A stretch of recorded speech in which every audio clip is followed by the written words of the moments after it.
Take it away. So, hi everyone. My name is Patrick Belanger. For those of you who don't know me, I got my undergrad and graduate degrees at UConn. I got my undergrad in computer science, and I got my grad in digital media and design. Um, and I spent a lot of time working on things in VR and a lot of things in Unity.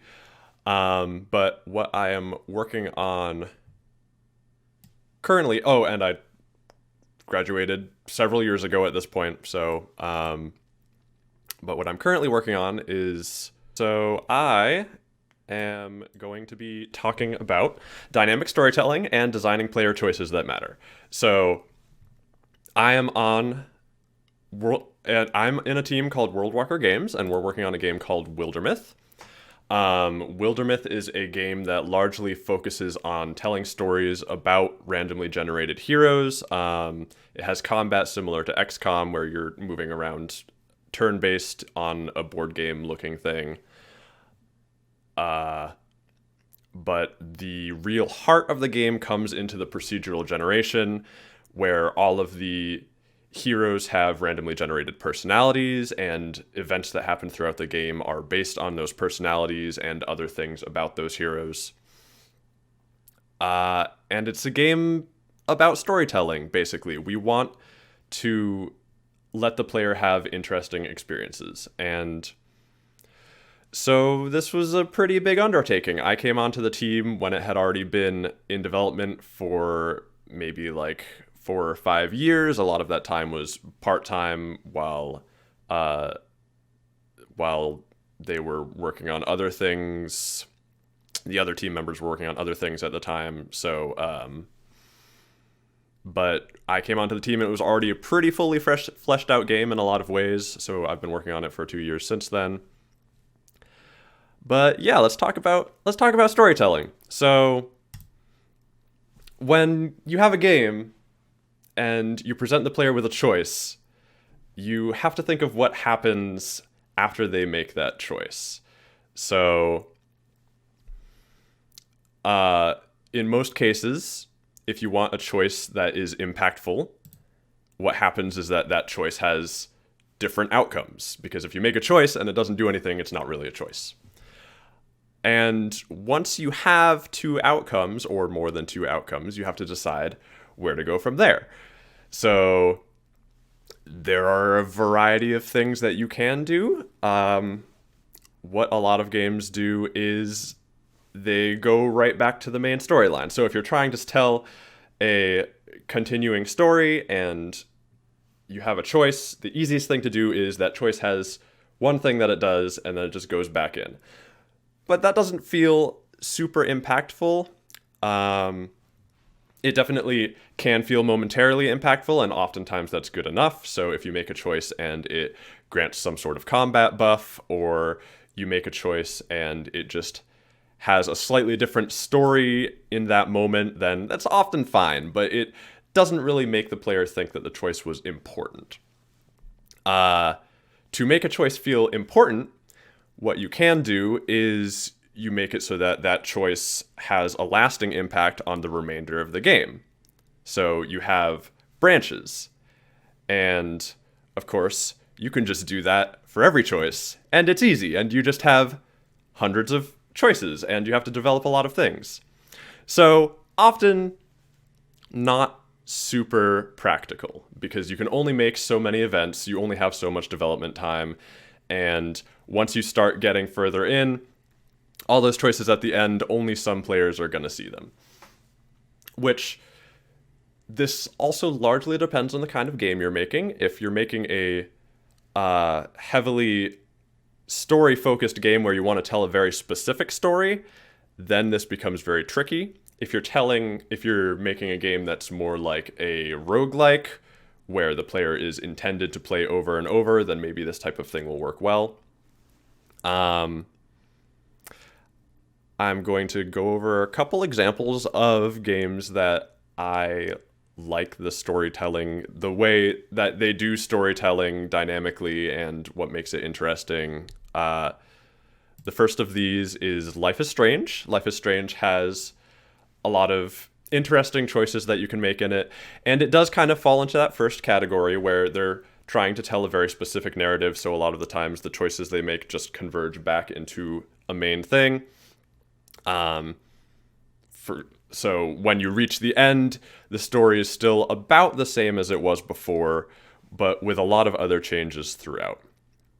And those changes are largely small changes that happen in the dialogue following the choice you made. So one of the things that makes choices feel good is if after you make the choice, that choice is referenced later on. So you do something, and then later on, an NPC says, oh, remember that time you did that thing? And the player's like, yeah, I do remember that time I did that thing. So choices like that can feel good. And so you can see at the top of the screen here, it says, choose carefully, this action will have consequences. One of the main things about having choices that feel important to players is that the player needs to understand that the choice is having consequences. And that can either be because the consequences are super evident right away, or you can kind of do something like this, where you tell them that it'll have consequences. And this is something that, if I'm not mistaken, mostly gained popularity in the Walking Dead games, which I have not actually played, but X will remember that is something that often comes up as something that Telltale Games, like, was very important to the storytelling of Telltale Games, because you make a choice and then the game tells you this person's going to remember that, implying that there will be consequences later on for the actions you've taken. So the choice feels important. And even if it isn't important, telling you that this person is remembering a thing makes it feel more important. Now, that does get into the issue of, if it doesn't have a good payoff later on, the player might feel a little let down. And I haven't played The Walking Dead, so I'm not actually sure of the payoffs, but I believe, like, characters can bring up things that you've done in the past to either go against you or with you when they're arguing about you, or things along that lines. So that's a good way to do player choices that feel important, is when you make a choice, you store something in the code that pops up later on, and it says, well, what did you do here? And then it just brings you back to that time you made that choice and makes it feel a bit more important. Another way to do interesting player choice is to have choices that don't necessarily impact things later on, but are interesting in the moment. So in Undertale, it has a lot of choices that impact things later on. So Undertale is, the tagline is the RPG where nobody has to die, and you can choose whether or not you want to kill enemies. And if you do kill one of them, they often bring that up later on, and they mention that that person was killed, or they mention that you didn't do certain things. It's very good at putting you into situations and then bringing up those situations later on. But in addition to that, Undertale has a lot of things that are just, in the moment, very fun things that you make a choice that you may not realize at the moment is a choice. So, for example, there's a hot dog stand at one point in the game, and if you try to buy a hot dog, but your inventory is full, the character just puts a hot dog on your head. And you can continue doing this, and eventually you have a large stack of hot dogs on your head, which is very strange, and most people would never see it. But when you do see it, you feel very good, because you made a choice. You were like, what happens if I try to do this thing, but I'm not able to? And then there's a payoff, and especially if that payoff is unexpected, it feels very good. It's exciting that the game is acknowledging something you're doing. And this happens in a lot of different places in Undertale. At the very start of the game, one of the characters tells you to wait for them, and you are expected to kind of like not wait for them and go adventure on your own. But if you do wait for 15 minutes or so, I don't quite remember the exact time, but the character like something happens. That character calls you and says, "Oh, I'm being held up. Like it's taking me a while to do the thing that I meant to do," and that feels good. It's the player made a choice to stay where they were, and there was a payoff. So having things like that can feel really good too. And again, so we've also got games like Hades, which I just bought a week or two ago, and I've been playing a lot of recently. What Hades does is it recognizes things that you have done throughout the game, enemies that you've fought, ways that you've died, etc., and it brings those up later on. So, like, Hades is a roguelike, which means you die a lot and then you restart, and after you die, other characters will be like, "Oh, I see that you died to this thing. That's interesting." Or sometimes they'll comment on the weapon that you're holding. Sometimes they'll comment on other things. It has a lot of dialogue in it, so it's definitely not an easy task. There's a huge amount of dialogue that just like a new dialogue line happens each time, and I'm sure that will run out at some point. But so far, I've been kind of surprised that they still have more dialogue lines, and they are unique based on what's happening. My cat is going to destroy everything I love. All right, looks like he's just sitting there. There he is.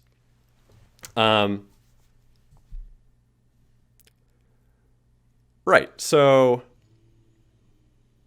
let's come back to Wildermyth then. How does Wildermyth try to handle all of these things? So Wildermyth, again, is a very procedural game. It has events that are based on the heroes, and the heroes change and grow and age and retire and die and get maimed over time. Okay, so in Wildermyth, we have 11 different personality types.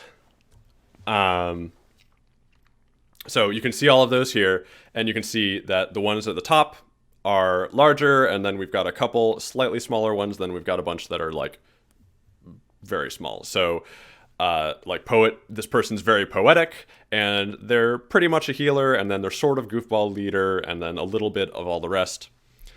But basically, when we're doing this, we really focus on the first two. So you can see up on the top, it says the compassionate poet. And that's because this person has poet as the highest stat and healer as the second highest stat. And that's kind of what we show to players throughout the game in a lot of places. So we don't really worry about the rest of the stats that much. We mostly just worried about the first two. Because when you're having players... when you're having things that you want players to pay attention to, if there are too many things, they won't be able to pay attention to all of it. And here, let me find my thing here. Okay, that will work. So the way our events work, when we have events, it's hard because I can't remember what things I've said already.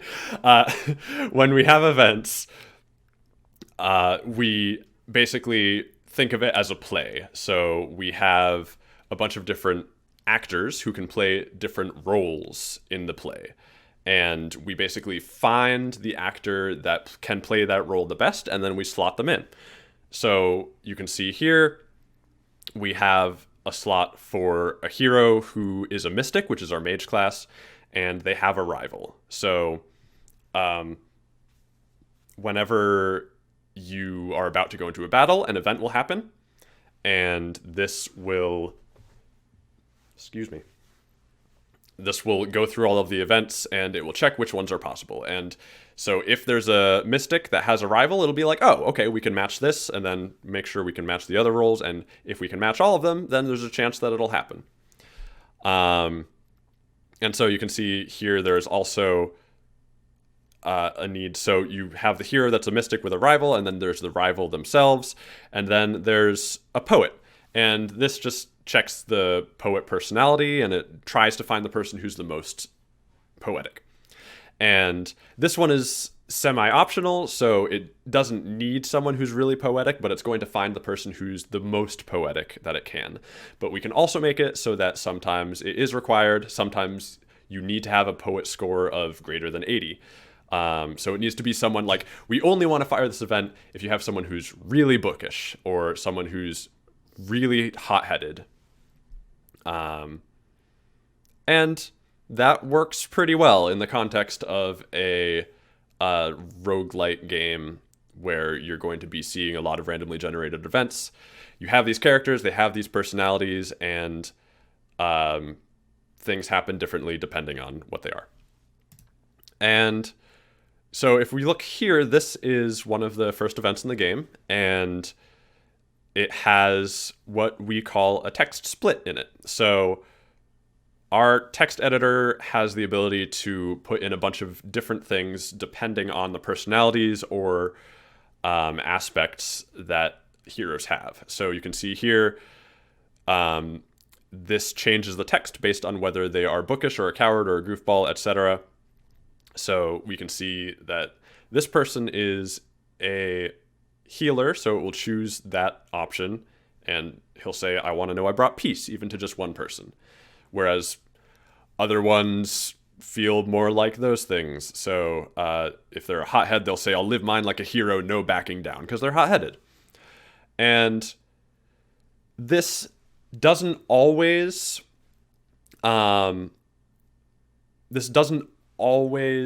don't always catch this. So if it's too subtle, players won't realize what's happening. They won't realize that the personality is affecting the text that they're saying. But over the course of a lot of events, if we use this sort of thing a bunch of times and we say, well, every time the healer says something healerish, then they'll get a feel for that character, and that character will feel like they have a certain personality. But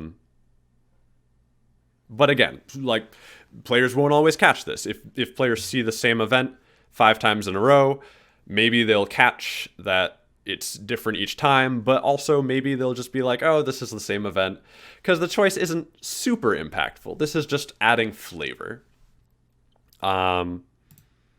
So we have other things that are more actual choices. So whereas personalities, you can re-roll at the beginning and you can adjust them, but they're not really big choices. So we also have actual choice panels in our comics where you get to choose something, and this can be something like choosing what kind of relationship you have with another person, and then that relationship affects the way they interact throughout the rest of the game. Or it can sometimes be something as simple as just granting a combat buff or a debuff. Or sometimes it will be a transformation. We have put a lot of transformations into our game where heroes can have their heads or their arms or other body parts transform into different things, because that's an interesting choice and it makes the characters compelling.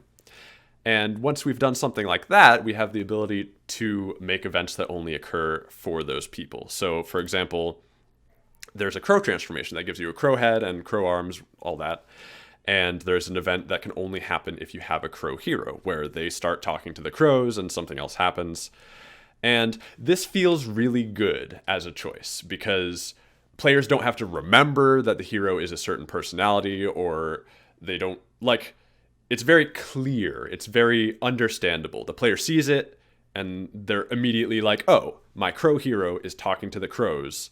This is something that wouldn't have happened if I didn't make the crow hero choice.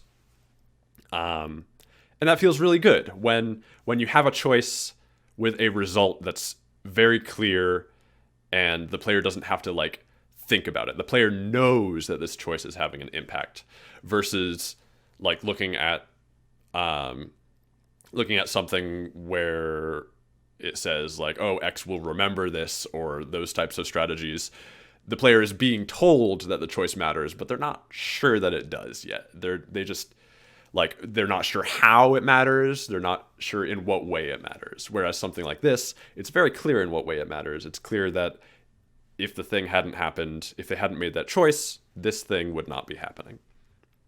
And then talking about transformations, it's also good to bring up the visual aspect of it. So transformations are very visual, and the impact is felt right when you get it. So as soon as you have a crow head, that feels like an impact all on its own. Even without any events or gameplay mechanics, having the character look so different is having an impact. And there are a lot of other games use this strategy. So like looking at a game like Risk of Rain 2 and also Risk of Rain 1, this is a roguelite, and you go through and you collect a whole bunch of gear to make yourself powerful, and you try to not die. And there's a whole ton of gear, and the gear doesn't feel super impactful. Like, it is impactful over time, but when you get just one piece of gear, it's not overly impactful. It just adjusts your stats a little bit. But they make it feel more impactful by making sure that the hero always shows the gear on them. So you can see here, this hero doesn't have anything on them, but then this one has some mushrooms and some syringes, and this one has some glasses and a bottle. And the more things you get, the more decked out you look. And that feels impactful. There's also a lot to do with remembering things that you've done. So when you look at this hero, you can right away say, oh, I got these things. Like, I opened these chests and got these items. And that feels good. It's better than if it was just something that was in your inventory and you had to go look at it and be like, oh, I have this many of this thing. You can just see it right on your character right away. And this is also done in games like Hades, where when you get blessings from the gods of Olympus, they give your weapons effects, but they also impact how it looks visually. So, for example, if you get something that upgrades your bow attack from the goddess of love, then it shows your bow attack with hearts when you shoot it. And that's very visual, and whenever you use it, you can immediately remember what effect it has, and the choice that you made. Your choices feel very good because every time you use that item, you're reminded of the choice that you made and the effect that it's having. And we try to do that a lot in Wildermyth too. We try to make sure all of the gear you get is shown on your hero. So we have a whole bunch of different types of gears. Like, you can get pauldrons and brooches and rings, and you can change your armor, and you can have different weapons. And all of that is displayed on your character. And like, that also includes transformations and things. Like, all of it, it's very visual, and then you see it when you're in combat or when you're looking at a comic. Whenever your hero is there, they have all of those things, and you're reminded of the journey that they've been on. And we've also been working on doing that on the Overland too. Our game is split up into mission parts and overland parts. And on the Overland, like, after you've had an event, so after you have that crow event, like where your hero turns into a crow, then on the Overland, we put some crows there. And now whenever they look at that, they can be like, oh, that's right. That's that place that I had that crow event. And it feels good to remember that thing. And you look at the whole picture and you can see sort of what choices you've made. Yeah, that's the gist of it. There were a couple other things that I said last time, which...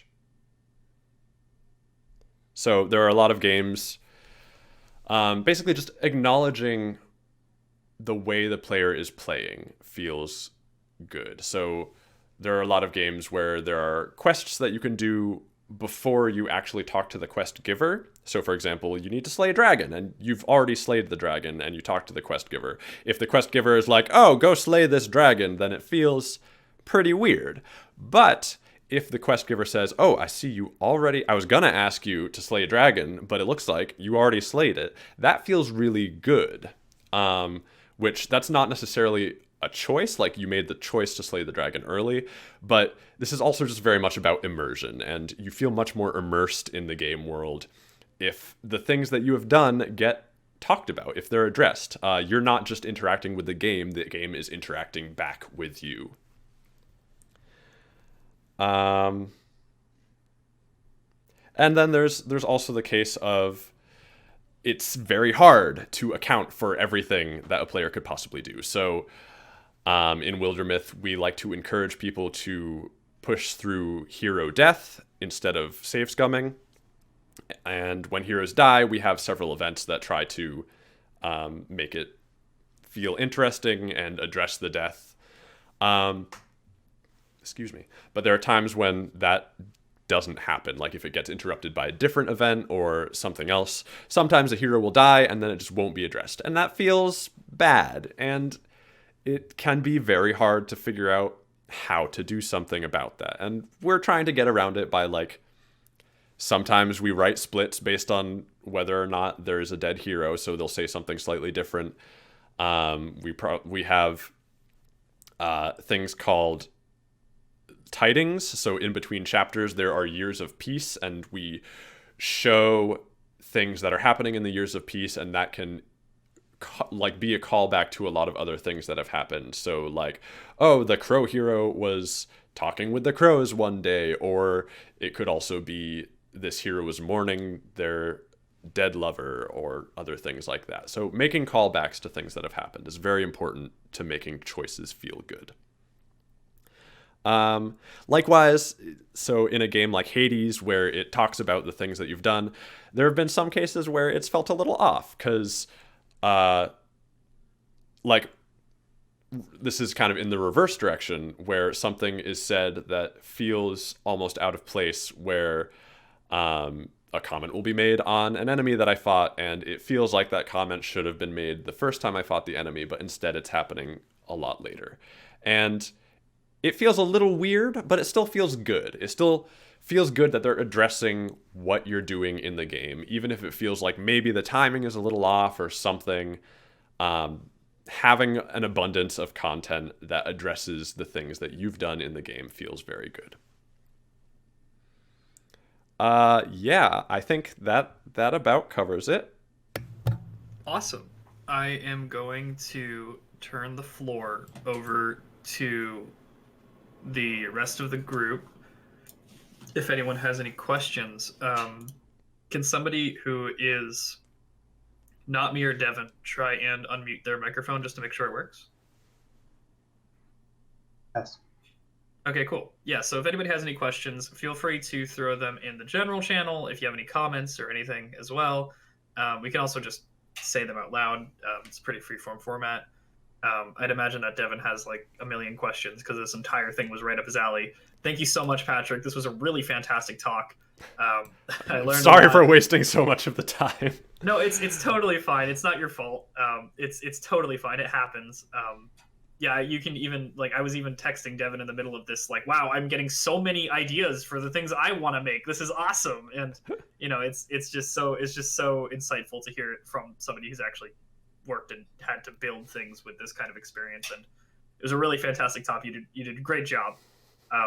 You know, unfortunately, we did have that one technical mishap, but that'll be fixed in the YouTube video. So for anybody who's watching on YouTube, you know, talking about experiences, like, but yeah, I'm going to turn it over to the club now. Would anybody like to start us off with questions? Sure thing. I have a million. Hi. First of all, can I work on Wildermyth? I'll send you my resume and portfolio. Second of all, when you joined the project, was there already an existing, like, did you have an interface for creating these events, or was that like sort of an evolving process? Yeah, it was. The interface was already there. It has evolved a lot in the years that I've been working on the project. Like, it was pretty bare bones before. Specifically, both the comic editor and the text editor have gone through a lot of changes. I added, what's the word I'm looking for? Like mount cursor based highlighting to the text editor so that you can tell what split you're in, because that's very confusing sometimes, where it's like once you start having a bunch of different personality splits, it's like, which line am I editing? But like, it's gone through a lot of changes, but it was very functional when I first came on the team too. Very cool. Can I ask like what sort of your like role is within the Wildermyth team? Especially like with regard to narrative, do you find yourself like writing these things, or mostly working on the systemic end? Or... I am all systemic end. I am a programmer on the team. I mostly do gameplay and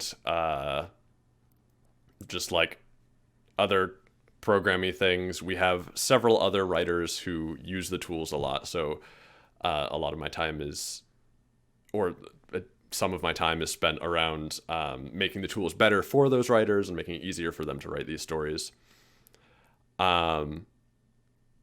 I have a lot of interest in the ways that it works, though, and in the ways that it can make the player experience feel good. I'm very fascinated in player experience overall. So, yeah. Awesome. Yeah, I'll just throw out one last question, and then I will shut up forever, I promise. But how do you work with, like, and if this was, like, in one of the slides that I, like, couldn't make out for screen resolution reasons or whatever, but like prioritizing different events in game, do you like have an explicit priority where, like, if somebody dies, that's immediately, unless something else happens, that's what you like address next? Or do you have something more like rich than that, where you, are there values involved, or is it all done by hand? It's a little bit of both. We definitely, so we have some events that are harder to encounter than others, like, oh, this event, you need to be at a swamp and there needs to be a mystic and they need to be bookish and there needs to be another person. And like when you start having that many things, it becomes harder to match an event. And so in those cases, we'll just make the event weighted more highly than others. We'll just say, oh, this event is 10 times more likely to happen than our other events, if it can happen. We also have some tech that goes on behind the scenes that makes it so that every time you finish a campaign, you're less likely to see the events that you saw in that campaign in the future. So that way we try to show players events they haven't seen yet. Yeah, and for deaths, that's very, like, so for example, a lot of our events are 2 parts, where one part is before a mission and another is after the mission. And so that's where a lot of the death things don't work the way we'd like them to, because showing the second part of that starting event is more important than the death. And so you don't get to see the death, and then sometimes the player feels like, oh, that's weird, they didn't address the death at all. Yeah. All right. Thank you very much. Okay, cool. I did just want to clarify, because I know that I just touched base with Zach, but because we have like the 2 to 3 period and then the 3 to 4 period, we have like about Zach is okay if there's like 5 to 8 more minutes of just questions, and then we will go directly into Zach's presentation. Okay. So yeah, don't worry about asking several, but I guess let's try to keep it to like 1 to 2 minutes per person, just in case there's a lot. If there aren't a lot of questions per person, I guess that's a different story. But yeah, I guess I have a quick question as well, but I won't ask it in case anybody else on the floor, of course, would like to ask questions. I kind of want to know how similar this setup is to Shadow of Mordor and Shadow of War's emergent narrative system, because obviously Warner Brothers has proprietary interest in maintaining the system that they developed, and I'm kind of curious, where do you see the similarities and differences between those two things? Because on the outside, they do seem quite similar, except flipped around so that it's the enemies changing instead of the heroes. Mm-hmm. So I haven't actually played Shadow of Mordor, but I do know of like that is the thing that is always referenced when talking about like interesting, like the Nemesis mechanic is like sounded really interesting, and as soon as they started talking about that patent, I was thinking like, I wonder how similar that is to what we're doing. I looked at it and it doesn't seem like it's similar enough, but so definitely Shadow of Mordor sounds like it is based around a certain enemy growing stronger and stronger, whereas Wildermyth is much more about the heroes and just changes that they're doing. Yeah, it's hard to say. So, like, it's definitely a weird thing to patent, and it definitely rubs me the wrong way, because it's like we want all games to have interesting content that is like recognizes things the players have done and evolves with the player. Like, that's all games should have that. That's what everyone said when the Nemesis system happened, is wow, this should be in every game, and now it's patented. But I don't think this is similar enough. I don't know enough about it to really compare them, but it seems similar in the way of basically it's just storing information about things that have happened and then using that information later on in a way that feels good.